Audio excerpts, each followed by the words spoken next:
Hey everyone, it's your favorite Black single mother here, the millennial introvert Samantha. And today we're going to talk about how to quote unquote fix your iPad kid. So a lot of people seem to be obsessed with parents giving their children tablets to play with, and they seem to forget that we basically grew up watching TV, so the TV raised us. But anyways, so people are now on parents, and my children literally call their tablet the TV. Like they're like, "Can we watch TV?" They call it the TV or the phone, which I think is so funny. They know it's a tablet as well, but they just think of it as a TV or the phone, like my smartphone. Because I have a tablet, but I don't use any tablets. Mainly, it's for them and their learning, and they just like to also use it to watch TV, like their cartoons and stuff, which is not very different from how a lot of us grew up watching a lot of TV. And we seem to be okay. But anyways, there is like these studies or something coming out talking about how children have become addicted to the tablet. I don't think they're any more going to be addicted than we are to television.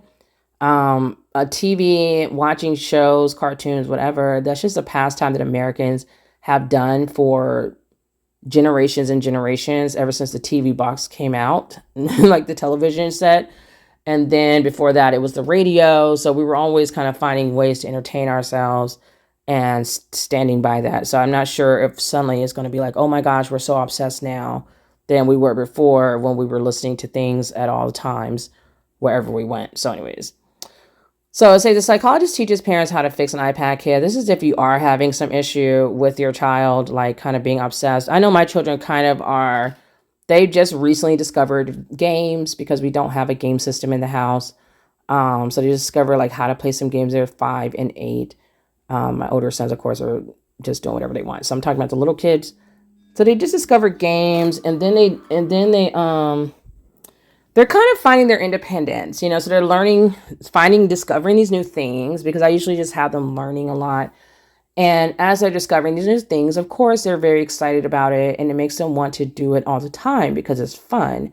That's any child. So, of course, like we would use a tablet for learning as well. But of course, they use it a lot for watching cartoons, like I did when I was watching cartoons all day. So it's just very interesting. But if you're having a problem, like your child's at school, because we're kind of having that issue right now, where your child is wanting to play on their laptop, and this is very recent, it just started, where they want to use their laptop for playing games instead of working, or they want to use their tablet and go home and play on their tablet instead of being in school. That's really not that hard to understand, because who has loved school like that? Who has always thought school was so exciting that we just want to be there instead of being at home doing what we want to do? That's why kids are so happy when there's a snow day or a holiday or whatever, that or summertime, where it's like, yes, no school, that's been forever. So I don't know why people are suddenly like, oh my gosh, the parents are damaging the kids. I mean, did they have the same conversations with the previous generations? Who knows? I don't think so. I never heard them. Like, I never heard people really, because I know for my parents, nothing changed. We still just watched TV and did what we wanted to do. We knew when we had homework, we got it done. We went to school every day, and I actually liked school and did not like missing it because I knew it could put me behind my peers and my classmates. So it really is more of a thing of just learning how to balance, just like with anything you do in life. Like if you want to have fun and travel or take vacations or go clubbing, like, or having parties, like you have to know that you can't do that all the time, because then you won't have money to do those things. So at some point you have to take yourself to work. And that's pretty much what we're working with my children right now, is teaching them like, okay, I know you love your tablet. There's nothing wrong with loving to watch cartoons, because I like watching movies and my documents or whatever, my true crime. Nothing wrong with that. It's a lot cheaper than being out all the time spending money on whatever. But I'm teaching them at 5 and 8 that there's a time and place for everything. And of course, my 8-year-old is not having any issues with this because he's older and he understands it better. So he does go to school. He's excelling in school. Difficult math. He's learning, he's reading, he's doing everything he's supposed to be doing. And I don't get phone calls from his teacher. His teacher loves him and there's no issues. My younger babies, they're still young. So of course, with their little minds, they don't really understand why they can't play with their tablet all the time. And that's just something that you're going to probably see with younger children. And so while I do think children will grow out of it, we're just going to go ahead and still look at this article to see if there's anything that can kind of help you along the way, parents. If you're having this struggle or not really knowing how to get your kids to not have that obsession with the iPad or the tablet. So let's go ahead and jump right into this article. So it says, in an era dominated by technology, children are becoming increasingly reliant on phones, tablets, televisions, and computers. Research shows that school children on average have screen times of an astonishing 7.5 hours a day. This tremendous statistic is transforming today's children into a collective of what is known as iPad kids. It's funny because I felt like that's how much time we watch TV as well. So that's interesting that they're saying, oh, this is something like we literally watch TV from the time we get home to the time we go to bed and go to school the next day. And we can look at those numbers. So that's interesting. They're trying to act like, oh, this is new. No, we were watching TV a lot, like a lot. So the allure of gadgets and their potential as parenting aids has led many to inadvertently raise a generation glued to screens. And this is also problematic because I know my parents and previous generation of parents were not nearly as involved with their children as we are. So even if we're using a tablet for a teaching aid, or they're saying parenting aid, which is goofy, but anyways, even if we're using it as a teaching tool, that's better than watching TV and it not really adding any kind of academic knowledge or anything of substance to your life. Is just entertaining. So even with us doing that, it's like, okay, at least they're learning. So anyways, let me continue. So they said this has led many to inadvertently raise a generation glued to screens. But what are the implications of such unrestricted access to screen time? And how can parents navigate this digital addiction to ensure a more balanced upbringing for their children? Psychological research reveals how easily a child can turn into a screen addict, as well as how the damage of extensive screen time can be reversed. What turns a child into an iPad kid? A study published in the journal Pediatrics sheds light on the prevalence of technology in households and early exposure of children to screens. Astonishingly, by age 4, half of the children in the sample were found to have their own television. Yeah, and around 3/4 possessed their own mobile devices. Most concerningly, most children were found to have started using mobile devices for entertainment before the age of 1.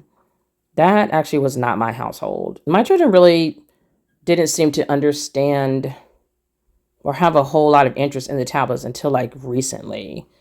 Like it's been like more like within the last year. They would just play with toys and other things.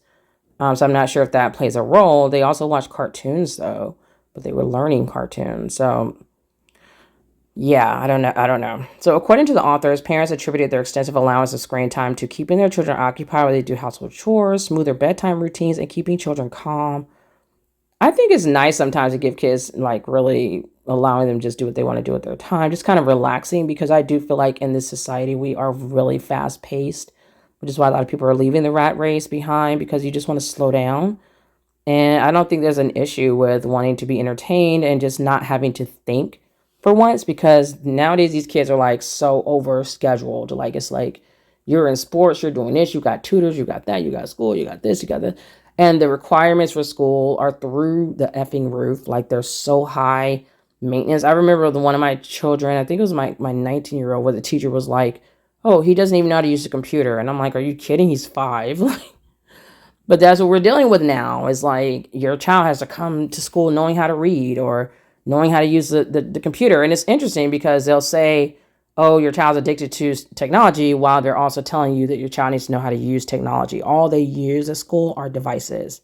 That is all they use. They're literally not even teaching children how to write anymore. My 8-year-old school said they don't teach children handwriting anymore because a lot of the work is done with devices. So make it make sense. It's not the parents that are just using it either. Even the people at their jobs called teachers who are at the job to teach are using devices to help do the teaching. They also use videos. My 5-year-old school sends a lot of videos home for my children to watch and to learn French. And they don't send as many worksheets home as they could, or do, they just rely a lot on videos. So this is very hypocritical that once more, it's like, let's just put all the blame on the parents. Like the schools are not to blame as well. Because it's like, if I don't allow my child to use these devices, then they go to school and now I'm being blamed because they don't know how to use these devices.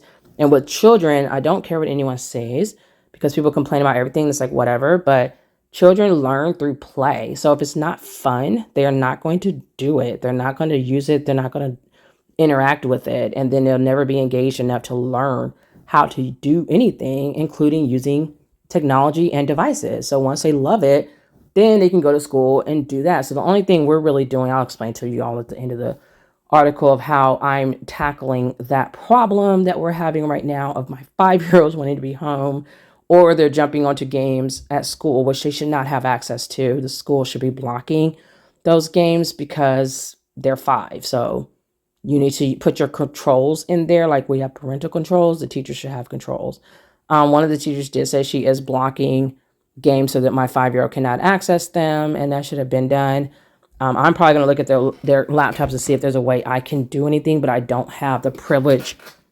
Obviously, I don't have the privileges because I don't work for the school to lock things down. So I don't know how much control I have over it. So I'm just trying to work with my children to teach them, when there is the correct time to play video games or computer games and watching, videos or, cartoons or whatever, versus actually doing what the teacher's telling them to do. So I'll go more into detail into that once I am done with this article. So this worrying trend seems to be fueled by societal shift in parenting norms. In a fast-paced world where parents juggle multiple responsibilities, the allure of screens as a convenient tool for managing children's behavior and occupying their time can be difficult to resist. The ease with which a tablet can pacify a restless child during a busy or tiring day might be leading parents to overlook the long-term impact of excessive screen time. When screens become the default solution to boredom, tantrums, or moments of unrest, children risk losing touch with the world around them. I also think it causes children to not know how to deal with their issues of boredom, tantrums, or moment of unrest. Sometimes it's good for kids to figure out what to do to fix their boredom. Like when we grew up, my dad used to tell us if we're bored, he's going to give us something to do. So that really helped us not complain about being bored and learn how to entertain ourselves, because we didn't want to be doing chores or things that my dad would come up with which weren't going to be as fun. So that's usually what I do with my kids. Like if they talk about boredom, I'm like, okay, you're so bored, I will give you something to do. And they do not want that, because it usually be consisting of cleaning the bathroom, cleaning the living room, doing something that's not fun. So miss me with your boredom, go out, look out the window, read a book, do something else besides crying for TV or tablet or whatever. And that's just what we're going to do. So we like to balance. That's one thing we're doing is if we balance, it's a time and place for everything.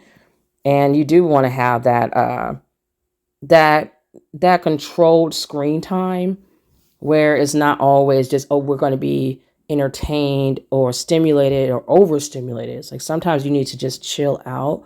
I think also it'd be great to teach children how to meditate to help them manage their emotions. But yeah, sometimes you just have to chill out and be.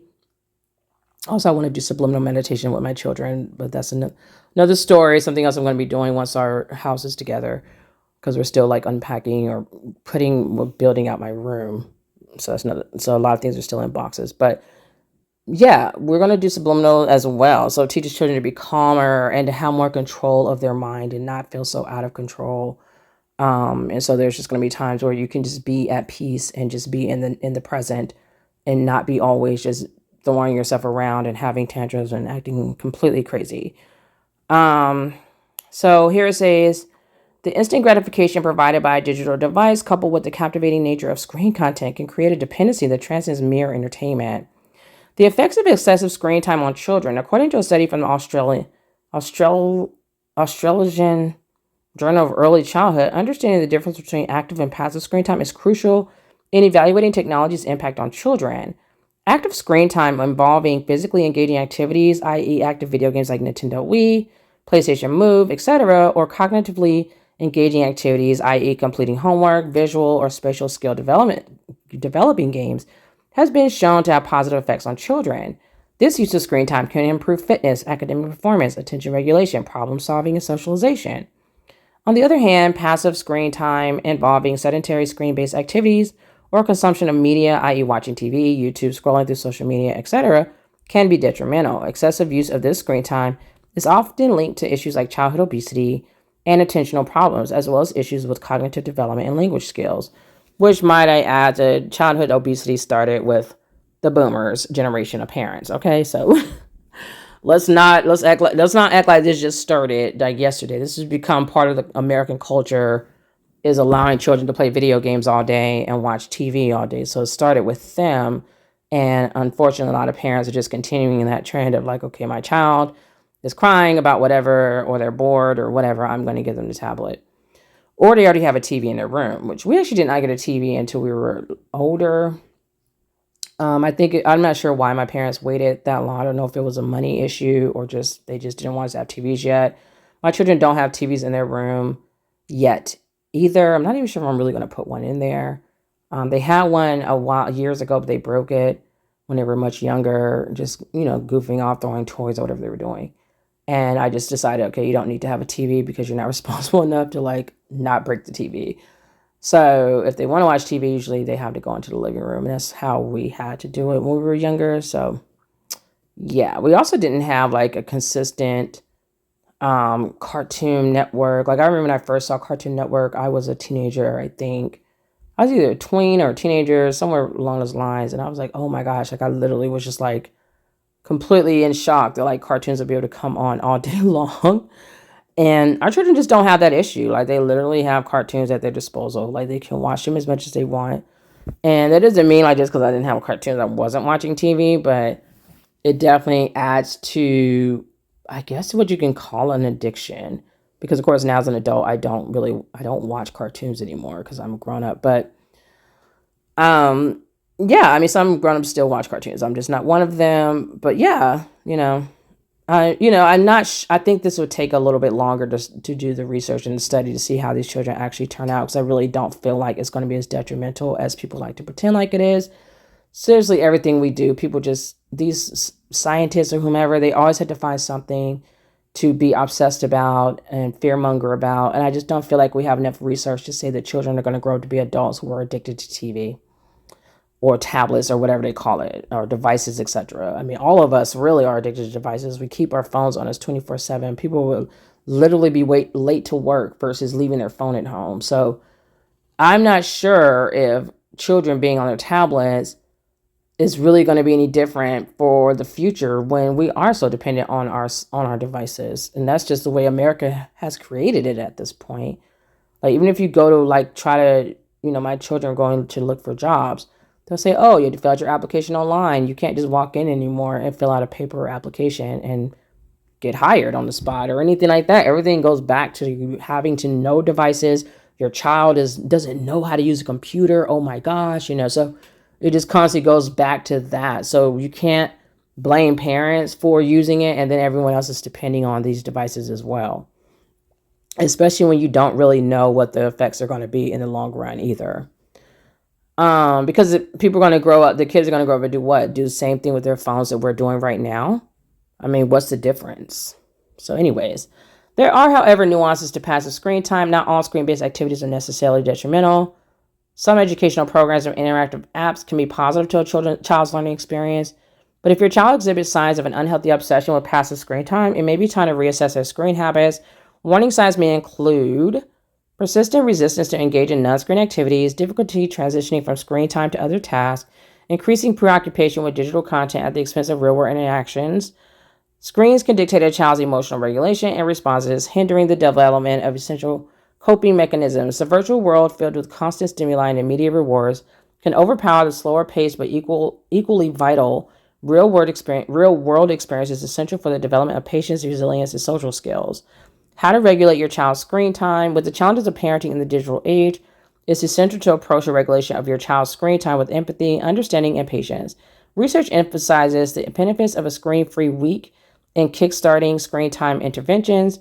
Parents in the study discovered that their children were happier when engaged in activities together than during screen time, and many were able to successfully set limits on screen time thereafter. Embarking on a screen-free week can be a transformative starting point for parents attempting to balance the use of technology in their children's lives with reverberating effects. Number 1, screen-free week reflections. Begin by reflecting on the insights gained during the screen-free week. Pay attention to the impact of reduced screen time on your child's behavior, mood, and family dynamics. Based on your observations, set age-appropriate limits for screen time, taking into consideration the developmental needs of your child. Establish clear boundaries. Wait until at least age 2 to introduce unsupervised screen time, prioritizing high-quality educational content.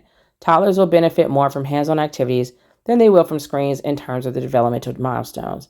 As your child grows, set age-appropriate daily screen time limits and use parental controls to ensure that content aligns with values and age suitability.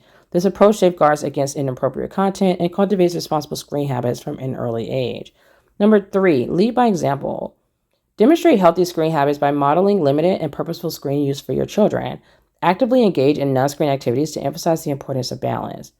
Number 4, I don't really think that's going to work. I know that sounds good in theory, but I don't think children copy parents as much as we would like to believe. Like, for instance, like me being clean, it doesn't seem to foster a cleanliness in my teenagers. They don't want to clean up behind themselves. And so it's like I've been cleaning all these years, trying to show like how everything has a place and trying to be really clean, and it doesn't translate over. So I'm not sure if that you reading a book around your children or whatever. Like I do, of course you should still read books, obviously. I do, but I don't think like if you're just reading in your free time and the kids see you, if that's going to really matter to them. I mean, children are kind of like a bit self-absorbed, like in their own little world. I wouldn't say self-absorbed necessarily, but they definitely are like kind of self-centered, which there's nothing wrong with that because that's the only person they need to really be worrying about is themselves. Of course, you need to teach them to not be selfish, but that's okay to me is, yes, put yourself first and worry about yourself. And they're learning how to do things for themselves before they're really worrying about other people. And because of that, I don't think they're really looking at their parents on that level where it's like, oh, mom's reading, I'm telling me put my tablet away. Like, I don't see that happening. Like, you literally probably have to take the tablet from them and say, okay, it's time for reading circle, or it's time to read, quietly for like an hour or something like that. So they're saying engage in joint activities is number 4. Encourage activities that involve face-to-face interaction, such as board games, outdoor play, or family outings. Consider using technology with your child when it's needed. This allows for the modeling of healthy use of screen time, while also having quality time together. Strengthening the bond between parent and child is key to minimizing excessive screen dependence. Number 5, empower your child to limit their screen time. Encourage your child to take an active role in managing their screen time by using technology itself. Teach them how to set timers for daily screen sessions. This not only imparts valuable time management skills, but also helps them self-assess when it's time to transition to a different activity. By involving them in the process, you instill a sense of responsibility and autonomy, promoting a healthy balance between technology and other enriching experiences. Number 6, create screen-free zones. Designate specific areas in your home when screens are not allowed, which is what we do. They're not allowed to bring their tablets to the kitchen table. Enforcing a balance between tech and non-tech environments. This helps create a physical boundary that promotes diverse activities. And they also know that, like, of course, when we do lesson time, that the tablet, we just did lesson time, the tablet, like, they just brought them to me without me saying anything. So I was actually surprised and pleasantly surprised by that. Because I told them, I'm just going to pull you out of your room probably every hour on the hour, every 1.5 hours for like 15 minutes, do some lesson time. Then they can go back to, whatever they want to do, whatever activity, if they want to watch cartoons or whatever. And they were actually really excited. My 5-year-old, one of them was very excited to jump in.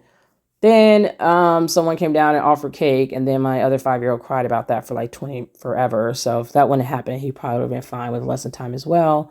And of course, like I said, my 8-year-old has no problem transitioning from one activity to the next. So he was totally involved, and they were all doing lesson time. Eventually, the one that was crying over cake got involved as well when he saw his brothers were enjoying themselves, like learning. But at this age, children love to learn. They love spending time with parents. So I don't see, as long as you engage with them every so many hours, just to kind of break them from their passive screen time, I think they should be fine, because they're still at an age where they prefer their parents over anything else, even the iPad. So, conclusion, raising an iPad kid may seem like an unintended consequence of the digital age, but it's never too late to reshape their relationship with technology. By understanding the impact of excessive screen time and implementing practical strategies to regulate it, you can nurture a more balanced childhood. Parents who prioritize family interactions, outdoor play, and shared experiences make way for a future generation that is not just tech savvy, but also emotionally resilient and socially adept. Yeah, so definitely, get your kids outside, let them ride their bikes still, go on hikes as a family, so on and so forth, There's times for us in the car where we will not do TV, like, they won't get their tablets. because I just want them to not be so reliant on them. Another thing that we're doing is I've had talks with my 5-year-olds because I've gotten calls from them recently from the teachers. And I've had to talk to them over the phone and they will calm down. And I'm also going to be going into the school as soon as the teachers do not work my nerves and allow me to be in the school, in the classroom, to help get my children on track, because my children are always my utmost priority, no one else. And so the children, like sometimes I have been having talks with them outside of school and just discussing with them like the importance of when you're in school, you're there to learn. You're not there to play your video games or your computer games or watch TV or whatever you're wanting to do. You cannot come home and just do that. You need to learn and be smart so you can grow up and be successful in life and make a lot of money. And I try to explain that to them for, considering their age, but they're actually very intelligent, so they get it. One of my sons, I think I was being repetitive because he's like, Mom, I get it. Like, I know, I understand. You've told me over and over and over. Because once I heard that they were having an issue with it, like trying to continue their addiction into the school, and it was bleeding into school, because it just kind of happened recently, because that's really recently them starting to do their, their TV, their tablet watching. They really have not been doing that up until now, but like up until like the last few months or so. But, so it's new for them. It's like with anything, like things are new. You're going to be excited. You're going to love it. And then eventually you're just going to put it down and be over it. So I'm pretty sure that's what's going to happen with them.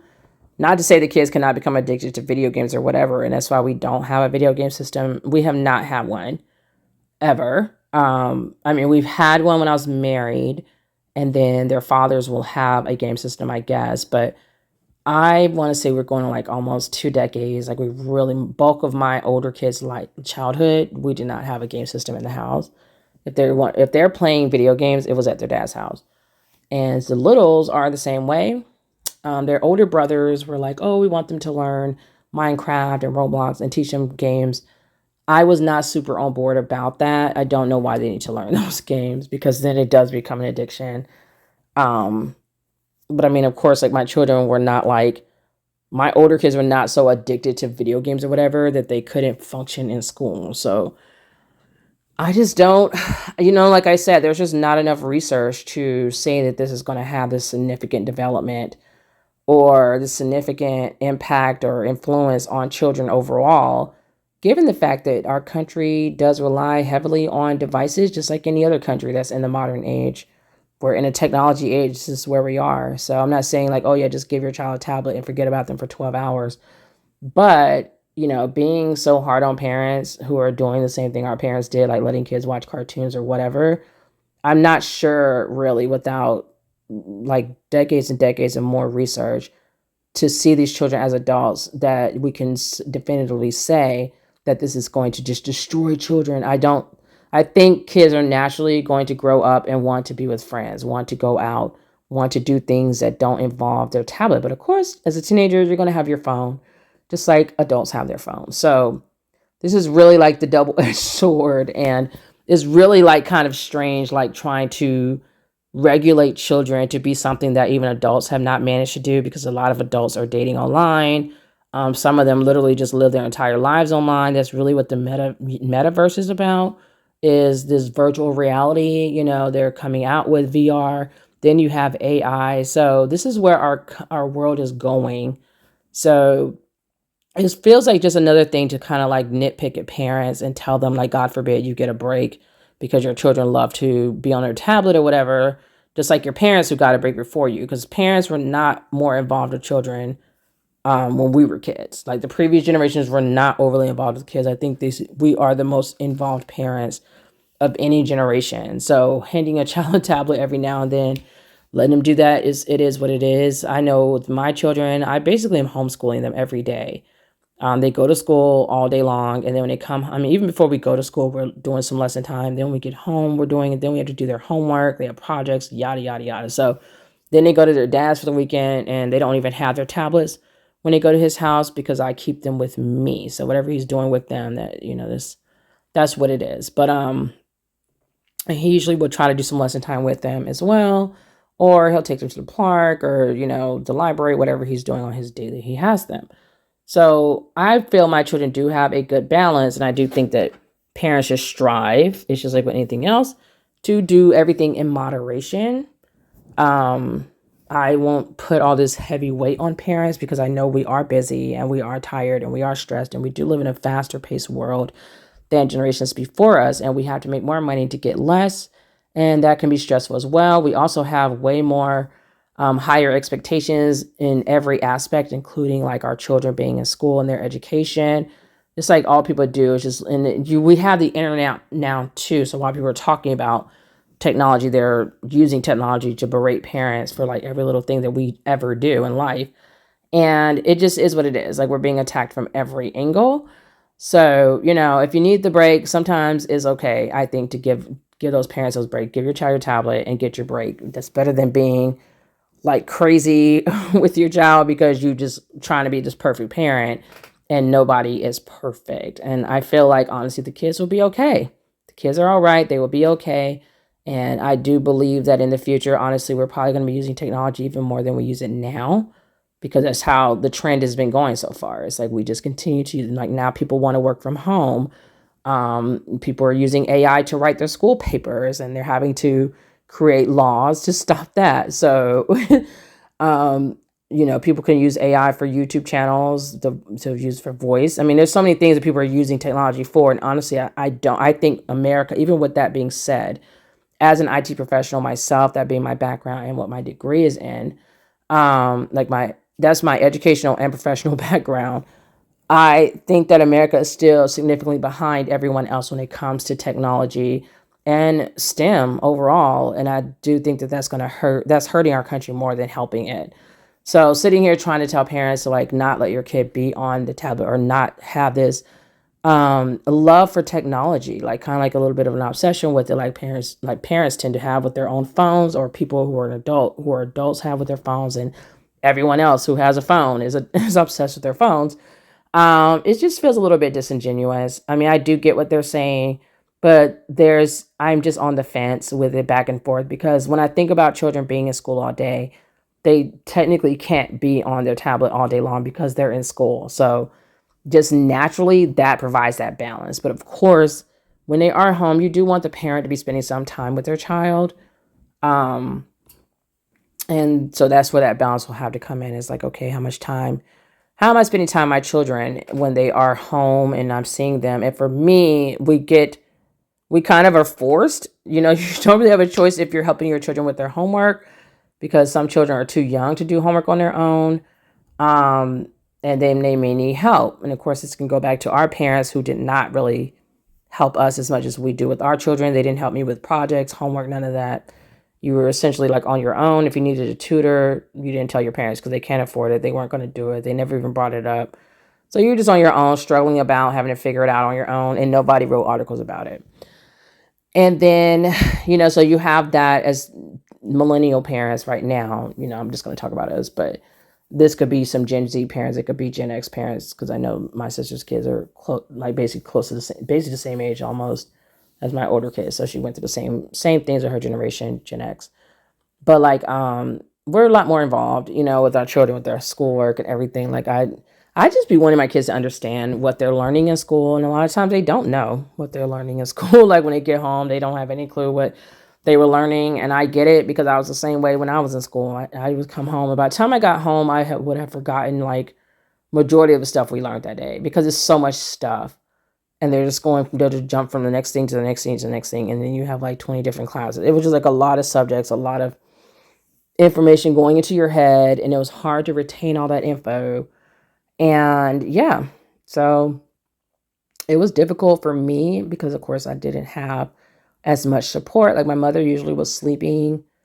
Like when I was younger, I was with my grandmother like a little bit of a chunk of my childhood, like up to from 4 to 7. And then my parents did get us. I mean, we were just kind of like on our own. Our parents in the military, they had their own life, like their jobs and stuff. So they were tired. They were, when they did have free time, they would be like kind of just trying to let their hair down and have fun because of just wanting to let that stress out or whatever. And they were blessed that they didn't have the internet to judge them for how they were parenting. And so now parents nowadays, I feel like people are down our throats We have to work harder than ever before to have the least of everything, or paying the most for the same things.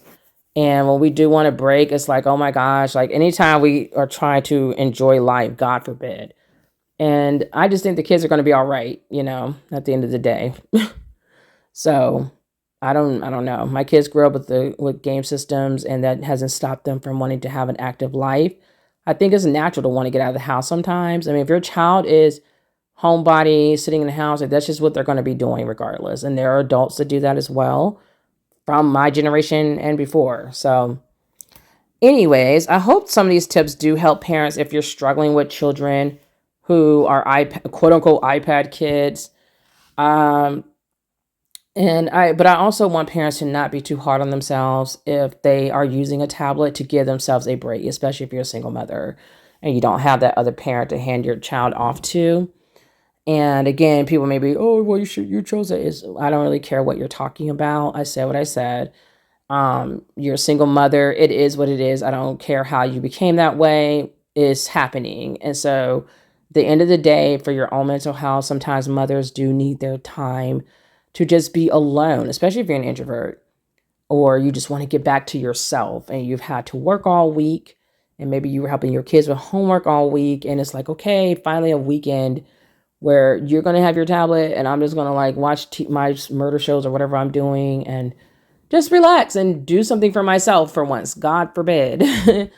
I don't want parents, especially single moms, to feel bad about that, because that sometimes, as you're doing this for your sanity, which no one talked about in this article. And that essentially will make you a better mother, during the week when you have to get your kids to and from school, or make sure they're up to go to school if they're catching a bus, and then make sure, you're having dinner and you're going over their homework with them, and you're having meetings with the teacher and all this random stuff, or you're on the PTA like I am. I'm actually on two. So, um, you know, I think parents are doing a great job. Single mothers are doing a great job. We're doing the best we can. And so I'm definitely not going to be the one to sit here and put lots of guilt and pressure and stress on you and say, oh, you need to get rid of the tablets. Like, yes, everything in moderation. But if you want to give your child a tablet on the weekend and let them do that, then that should be fine. One thing I would say with that, like, I would try to say implement like maybe 15-minute lesson time blocks, maybe 1 to 3 a day, over the weekend, just so they do get a little bit of learning in there. Or maybe try to do a fun activity to spend time with your kids if you feel like it, like go watch a movie or go to a park or go to the beach or whatever you want to do. Maybe take them with you grocery shopping and just get them out of the house or whatever. But I think they're going to be fine if that's like really the only time they're on their tablet for hours at a time. Another thing I also have implemented is making sure my children have a set bedtime, even on the weekends, so that they can learn how to manage their, what you want to call it, addiction, I guess. But they can just manage it. There was like, when we were moving, I was literally letting them just fall asleep with the tablet, because I just was so tired from the move and just everything that was happening. Because they were still, they were not in school. I think we were over the holidays as well. So they kind of like had like a long time period where they were just like, oh, we just get to get a tablet nonstop. And they got used to that. And so that's what I'm basically bringing them out of now that the holiday season's over with and we're back in school. And I'm like, okay, we're back to lesson time. We're back to learning. But I do like to give my kids time off, like just time to just be kids and just do whatever they want to do. And I think my children naturally will just sometimes get up from their tablet. They want to run around. Or if I say there's lesson time, they're more than happy to take a break from the tablet. I just don't see, like, I know kids, especially when they're younger, like, I think there is something to be said for like how early you give the tablet to the child, because then that becomes all they know. So you do probably want to hold off if possible, like maybe just give them toys and, just other things that we grew up with. Like, I mean, with me, my toys were usually educational for my kids, like the VTech toys, the Leapfrog toys, things of that nature. I really didn't have them on a computer. But like I said, I also got teachers complaining because my kids did not know how to use a computer, because I was being a regular parent. I was trying to be a good parent. And so I was doing a lot of things with my children in person. I was present and I was taking them to the playground and to the park. And we were just out of the house a lot. We were going to the zoo. We were always doing things as a family. Um, and so, or I would be giving them learning tours, or we'd be doing lesson time, things like that. So I just never really thought about it because I didn't know what to expect. These are my older children. So they were like my first children that were going into the school system. And of course, when I was in school at that age, we didn't even have computers. So I didn't even think about it at all. And then next thing I know, some teacher's complaining and bitching that my child doesn't know how to use a computer at 5 years old. And I'm looking at her like she has four heads. Like, are you kidding me right now? Like, 1 minute you're telling me not too much device time, and next thing you're telling me is he didn't have enough of it. Like, I'm so over it. So sick of it. So, of course, like that was something that we had to jump on. Like, okay, you had to be on the computer more. And it really was quite ridiculous. And now they're even more obsessed, the schools are, with devices than they were when my older sons were in school. So, like I said, article feels completely weird and disingenuous. And while there is something there, I just don't think there's enough research to say that children can become addicted to iPads, because I think children naturally like to move. It's hard to get kids to sit still. So I would need to see more research. But anyways, I hope that helps some of you who are probably struggling with your children, just wanting to be on their tablets all the time and not wanting to focus in school. Yeah, I think that should help. Leave your comments below. I'll try to answer them if I can get some free time in my life, because of course, as a single mom, things are crazy over here. But I had the craziest week, you all. Like, ooh, it was rough. Where we had a meeting for my twins. They might be, getting an IEP and getting some speech therapy services. So that was a positive. But because I'm an introvert, I do struggle with a lot of meetings. I've had like 2 phone conversations with different teachers throughout the week. I feel like I just had a lot of things going on. And like, oh yeah, they also had like an honor roll ceremony that I went to for the school. So things like that just kind of wear me out energetically. And so I'm like, okay, I just want to just like, oh, I got to breathe. And so it was kind of making me not do my videos like I normally do, because I was just kind of a little bit busy and a little bit out of my comfort zone and element. So that was for my own sanity. I had to like unplug from just the energy all around, because I am highly intuitive empath. So I do pull energy even when I'm interacting with people online and submitting videos, and that's energetic, because I am being, a creator in that moment, and then I'm sharing that creation with the world. And it can be taxing because you don't know how it's going to be received. And just doing the research, so on and so forth, is also like, using energy. So it was an interesting week. Let's just put it that way. Um, and then I was frustrated because as an introvert, I found out I had a dental appointment this upcoming week. And I'm like, oh, I don't feel like dealing with people, but what are you going to what are you going to do, you all? Like, my happy place really is just thinking about, I saw this new little house. I might show it in the video. But there's like this little house. It's like $20,000. And I was just thinking like, oh, I just would love to buy a few of those, Airbnb some of them on my property, and like go there when I just want to really I'm just ready to like live there for good. Like, I'm ready to just unplug from society. And I definitely am proud of myself because I feel like I've done that for the most part, but I still have like a little bit of a ways to go to completely be separated from the matrix, and just living off grid, living home, doing the homestead thing, just living a peaceful life without people's drama. I'm just like no tolerance for drama, because I'm just like feeling like I really don't have to deal with it. And so it's kind of annoying when people are trying to drag you into it. It actually angers me because I'm like, why am I dealing with this right now? So I don't know. And of course, like, I'm still around humans right now because I have my younger children and they have to go to school or whatever. But sometimes I just dream, like maybe I'll just take them out of school when they get older and take off for the country and homeschool and just escape, there's some of my own escapism that I'm having when it's just too much stimulation or humaning for me. And yeah. So anyways, I just wanted to talk about that. I would try to show you all that little house because it was so cute, and it was probably one of the first houses I could like really get excited about. Like, wow, it's affordable and it's like modern and a place I really could see myself living. So yeah. But anyways, so make sure to like, share, and subscribe. Leave your comments below. And hopefully this information helped you all if you are having a child that is kind of struggling to put the iPad down. And yeah. And I will see you all in the next video. Thanks for watching. Bye.